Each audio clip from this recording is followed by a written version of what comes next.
사사기 19장 11절에서 21절 말씀. 세상 모두 사랑 없어. 그들이 여부수에 가까이 갔을 때 해가 지려 하는지라 종이 주인에게 이르되 청하건대 우리가 돌이켜 여부수 사람의 이 성읍에 들어가서 유숙하십시다 하니, 주인이 그에게 이르되 우리가 돌이켜 이스라엘 자손에게 속하지 아니한 이방 사람의 성읍으로 들어갈 것이 아니니 기브아로 나아가리라 하고, 또 그 종에게 이르되 우리가 기브아나 라마 중 한 곳에 가서 거기서 유숙하자 하고, 모두 앞으로 나아가더니 베냐민에 속한 기브아에 가까이 이르러 해가 진지라. 기브아에 가서 유숙하려고 거리로 돌아 들어가서 성읍 넓은 거리에 앉아 있으나 그를 집으로 영접하여 유숙하게 하는 자가 없었더라. 저녁 때에 한 노인이 밭에서 일하다가 돌아오니 그 사람은 본래 에브라임 산지 사람으로서 기브아에 거류하는 자요 그곳 사람들은 베냐민 자손이더라. 노인이 눈을 들어 성읍 넓은 거리에 나그네가 있는 것을 본지라. 노인이 묻되 그대는 어디로 가며 어디서 왔느냐 하니, 그가 그에게 이르되 우리는 유다 베들레헴에서 에브라임 산지 구석으로 가나이다. 나는 그곳 사람으로서 유다 베들레헴에 갔다가 이제 여호와의 집으로 가는 중인데 나를 자기 집으로 영접하는 사람이 없나이다. 우리에게는 나귀들에게 먹일 집과 여물이 있고 나와 당신의 여종과 당신의 종인 우리들과 함께한 청년에게 먹을 양식과 포도주가 있어 무엇이든지 부족함이 없나이다 하는지라. 그 노인이 이르되 그대는 안심하라. 그대의 쓸 것은 모두 내가 담당할 것이니 거리에서는 유숙하지 말라 하고, 그를 데리고 자기 집에 들어가서 나귀에게 먹이니 그들이 발을 씻고 먹고 마시니라. 지난 2007년 영국의 맨체스터에서 일어난 사건입니다. 한 아이가 연못에 빠졌는데 연락을 받고 달려온 경찰이 연못에 빠진 아이를 구출하는 훈련을 받지 않았다는 이유로 연못에 들어가서 아이를 구해내기를 거부했습니다. 결국 아이는 연못에 빠져 죽고 말았습니다. 여러분이 이 경찰이라 한다면 어떻게 아시겠습니까? 연못이 얼마나 깊은지 어떤 상황인지도 모르는 상황 속에서, 또 수영 훈련도 받지 않은 상황 속에서 아이를 구하기 위해 연못에 뛰어들 수 있겠습니까? 이와 비슷한 상황에 대해 고대 중국의 공자가 한 말이 있습니다. 공자는 자신의 제자인 제아에게 군자는 우물에 빠진 사람을 구하려고 하지만 그렇다고 무턱대고 우물 속으로 뛰어들지는 않는다 라고 말했습니다. 공자의 이 말의 뜻은 군자는 우물에 빠진 사람을 구하기 위해 최선을 다해야 하겠지만 자신이 수영을 할 수 있는지 여부도 생각하지 않고 무턱대고 우물 속에 뛰어드는 행동을 하지 않는다라는 뜻입니다. 공자의 이 말이 한편으로는 매우 합리적인 말입니다. 자신도 수영을 못하는데 어떻게 다른 사람을 구해낼 수 있겠습니까? 이와 같이 세상 사람들은 사랑을 베풀거나 도움을 줄 때 자기 자신을 먼저 생각하고 도우라고 말합니다. 심지어 공자와 같은 위대한 스승까지도 말입니다. 그러나 나그네에 대한 이스라엘 백성의 자세는 달라야 했었습니다. 이스라엘 백성들은 어떤 사람이든 나그네라면 무조건 돌보고 필요를 공급해 줘야만 했습니다. 조건이 없었습니다. 가나안 사람들은 나그네에게 무관심하다 하더라도 하나님의 백성인 이스라엘은 반드시 나그네를 돌아보아야만 했습니다. 이스라엘이 반드시 나그네를 돌아보아야만 하는 이유는 하나님께서 이스라엘에게 하신 명령이기 때문입니다.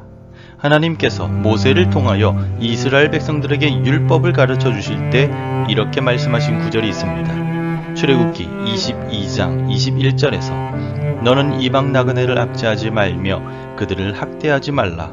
너희도 애굽 땅에서 나그네였음이라 라고 말입니다. 하나님께서는 이스라엘 백성들에게 같은 동족이 아닌 이방 나그네까지 돌보라고 말씀하셨습니다. 그들은 외국에서 온 사람들로서 아무런 근거지가 없는 사람들을 의미합니다. 이들을 신체적으로나 정서적으로 고통받게 하지 말라고 하나님께서 말씀하셨습니다. 게다가 이스라엘 백성들 역시 애굽 땅에서 이방 나그네였었기 때문에 어디서 온 나그네이든지 그들을 돌보고 필요를 채워 주어야만 합니다. 오늘 본문에는 베들레헴에 자신의 첩을 데리러 갔던 레위인이 장인의 요청에 따라서 5일이나 베들레헴에 머물렀던 내용이 나옵니다.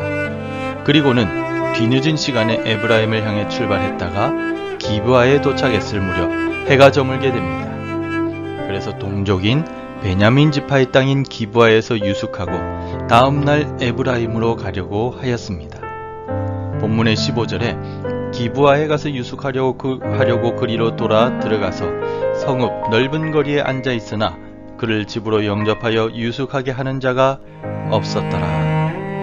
레위인과 일행은 기브아의 넓은 거리, 즉 많은 사람들이 다니는 길에 앉아 있었지만 아무도 이들을 돌아보지 않았습니다. 이들은 이방 나그네도 아닌 같은 이스라엘 동족이었음에도 불구하고 아무도 돌아보지 않았습니다. 기브아 사람들은 하나님의 명령인 이방 나그네를 돌아보라 라는 말씀에는 전혀 관심이 없었습니다. 레위인과 일행이 밖에서 노숙해야만 하는 상황이었을 때 마침 에브라임 출신으로서 기브아에 살던 한 노인이 레위 사람을 보게 됩니다. 그리고 그들을 자신의 집으로 영접합니다. 본문의 20절에 그 노인이 이르되 그대는 안심하라. 그대의 쓸 것은 모두 내가 담당할 것이니 거리에서는 유숙하지 말라 하고, 기브아 사람들 중에 그 누구도 이들을 돌아보지 않았지만 한 노인만은 하나님의 말씀에 순종하여 이들을 자신의 집에 영접하며 필요한 모든 것을 제공해 줍니다. 하나님께서 소돔과 고모라를 심판하시려고 하시자 아브라함은 하나님께 의인 10명을 찾으면 심판을 멈추시겠는지 여쭙습니다. 하나님께서는 의인 10명만 찾으면 심판하지 않으시겠다며 아브라함의 기도에 응답해 주십니다. 이 사건 직후 창세기 19장에는 하나님께서 보내신 두 천사가 소돔 땅에 도착하는 내용이 나옵니다. 이들이 소돔에 도착하자 소돔 성문에 앉아있던 롯이 이들을 영접합니다. 두 천사는 거리에서 밤을 새울 것이라 말하지만 롯은 간청하여 이들을 자신의 집으로 영접합니다. 창세기 19장 2절에 이르되 내 주여 돌이켜 종의 집으로 들어와 발을 씻고 주무시고 일찍이 일어나 갈 길을 가소서. 그들이 이르되 아니라 우리가 거리에서 밤을 새우리라. 롯이 이처럼 나그네로 소돔을 방문한 두 천사를 영접한 이유는 아브라함이 그와 같이 나그네들을 영접하는 것을 보고 배웠을 것이기 때문입니다. 롯이 나그네의 모습으로 소돔에 온 두 천사를 영접하였기에 두 천사는 롯의 가족들의 손을 잡아 이끌어 소돔에서 구출해냅니다. 하나님의 명령에 순종하여 나그네를 영접한 자는 위기 가운데에서 구원함을 얻습니다.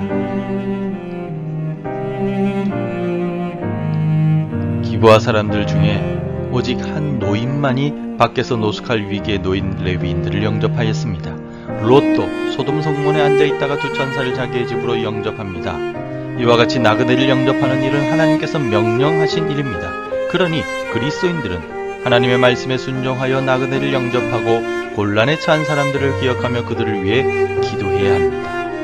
하나님께서는 우리에게 서로 돌아보아 사랑과 선행을 격려하라고 명령하셨습니다. 그리스도인이라면 이 명령에 순종해야만 합니다. 그리고 다른 이들을 돕고 위로하며 사랑을 베풀어야 합니다. 비록 코로나로 인하여 자기 자신만을 살피는 각박한 세상이 되었지만 그럼에도 불구하고 우리는 사랑을 베풀 수 있어야 합니다. 아무도 주의 말씀에 관심이 없는 세상이라도 우리는 남을 위해 사랑을 베풀 줄 알아야 합니다. 세상 모두 사랑 없어 냉랭하지만 예수 사랑을 우리는 전해야만 합니다. 우리 주변에 도움이 필요한 사람이 있습니까? 그들을 위해 기도해 주십시오. 그들에게 위로의 문자를 보내주십시오.